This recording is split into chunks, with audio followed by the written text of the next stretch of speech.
Hey everyone, my name is Sally and I'm an AI product manager here at Arize. I'm super excited to be able to walk you through our latest product releases. This is about for the last month here. I'm going to start off by going through some slides just to introduce you to all our great new features, and then we'll hop into the product to actually try some of them out. And you'll also get a sneak peek at one of our new Copilot skills that will be coming very soon.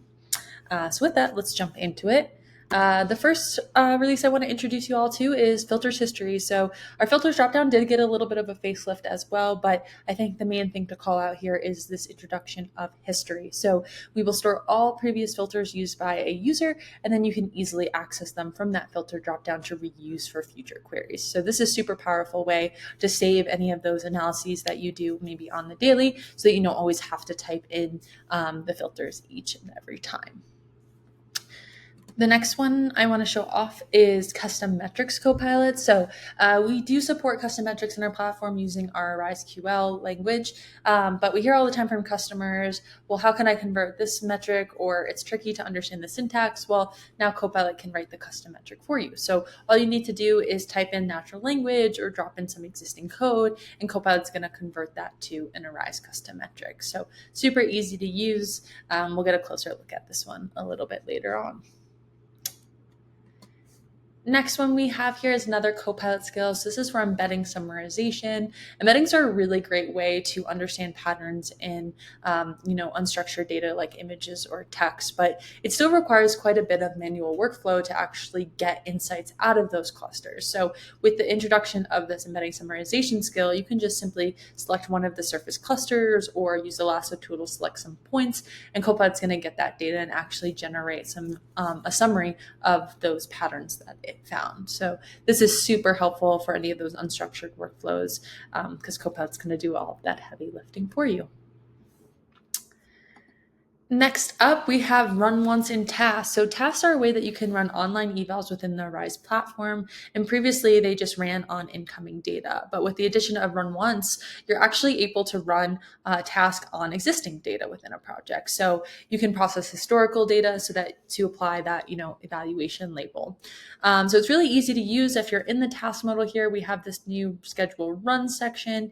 You just choose run on historical data, then choose what period of data you're interested in running on, and then those max spans. And then once you go ahead and save the eval template, then create your task, the job will kick off and apply those evaluations labels to any data that exists in that time period. So super helpful for being able to run on historical data, being able to run on a specific set of data. Maybe you don't want to set up an eval for ongoing data. Just really powerful to have this new component.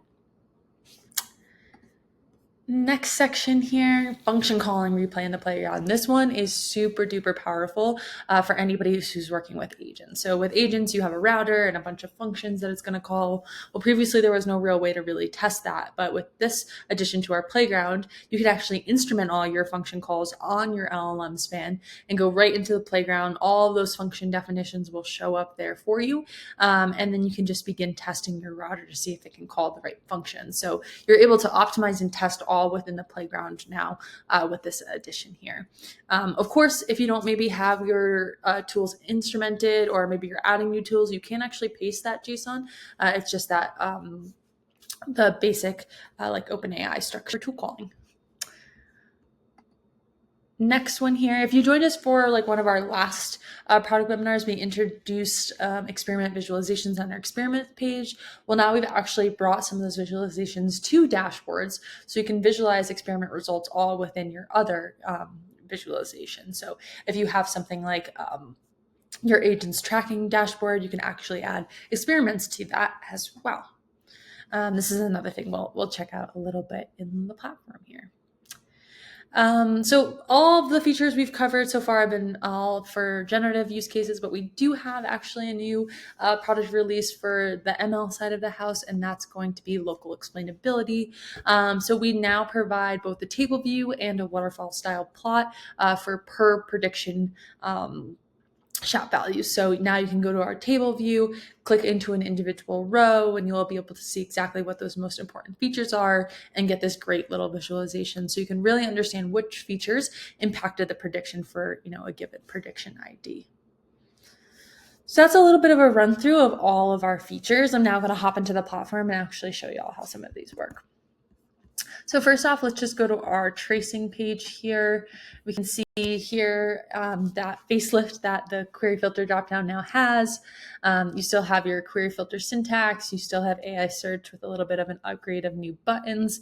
And then, the star of the show here, the history. You can see all of the history that I have, but if I go ahead and add an additional filter, let's say I want to filter on a session ID, you'll see that that actually pops into the history here. So history exists pretty much anywhere that filters are. So in tasks, in experiments, you'll have access to this history here. It's going to be super powerful. If you have, an analysis that you do on the daily, you don't have to write that query over and over again anymore. So super excited to have that.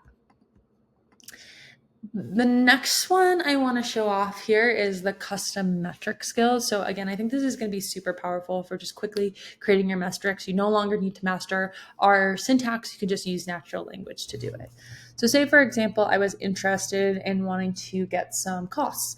I can ask Copilot to say, hey, I want to calculate cost.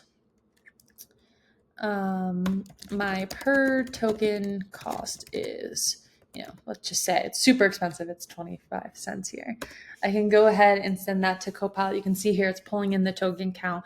It's multiplying by that 0.25, and we can just go ahead and apply. And you can see here the metric updated, and we can just go ahead and say total costs and save that metric off. Next thing, still Copilot related, but let's talk about embeddings. I mentioned how powerful embeddings are, but in traditional workflows, you'd have to, pick one of these clusters, look at things like the breakdown, and try to investigate what underlying insights live there. But now with Copilot, you can either pick one of these clusters, or you can go ahead and use our lasso tool to select points. And then with the click of a button here, you can go over to the Summarize with Copilot tab and just have Copilot summarize what it finds. So it's going to get all of those images that we've selected, or text. It works for text as well. And it's just going to review those and come up with some patterns. So you can see here Copilot surfaced up some patterns that it's finding. It will give a breakdown of all the different things that it sees and themes, and then it's going to just say this pattern suggests a strong emphasis on physical activity, social interaction, and diverse environmental context. So let's go ahead and go back to our images and let's take a look. So looking at this, we definitely see a lot of outdoor activity, a lot of exercising going on. So I definitely think Copilot got those patterns correct. So you can see how this is way easier than having to kind of review all these patterns. This was only 25 points, but you can imagine if there's hundreds of points in here. Reviewing all of those would take some time. Copilot is definitely going to make that process a whole lot easier. Now, the last section I want to cover today is going to be dashboards. I told you about the experiments widgets here. You can see here, this is actually the dashboard I use on the daily to track Copilot's usage. And now I've added in some of our experiments here. This happens to be for our AI search skill here. But you can see I have 2 evals that I've selected to visualize here. As experiments show up or are run, they'll be added to this plot automatically. So it's just a really nice way to be able to have one spot to come in and check things like my usage, but also things like experiments, which we have running on our production data. So that's actually a great segue into this chat bar down here. We will be releasing in just a few days Copilot support for dashboards. So now Copilot can help you create widgets. We have some quick actions available, but of course you can just prompt it, ask it questions like what's available to chat. But we can go ahead and say line chart. And I actually want to create one for accuracy. And I happen to know for one of my models that I have state as a feature. So I'm not only going to ask it to chart accuracy, but I also want it to give me accuracy only for states that are in the West Coast. So I'm going to ask it for that. So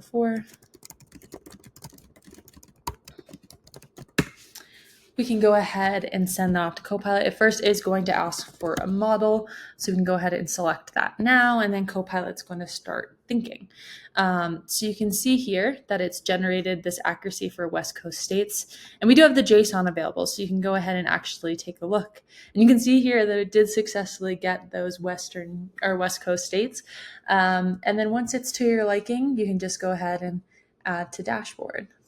What's also really cool is it can handle things like multiple plots. So if I said plot accuracy for low FICO scores and another plot for high FICO scores, Copilot will again begin thinking, and it will do the same thing, spit out a plot for this new criteria.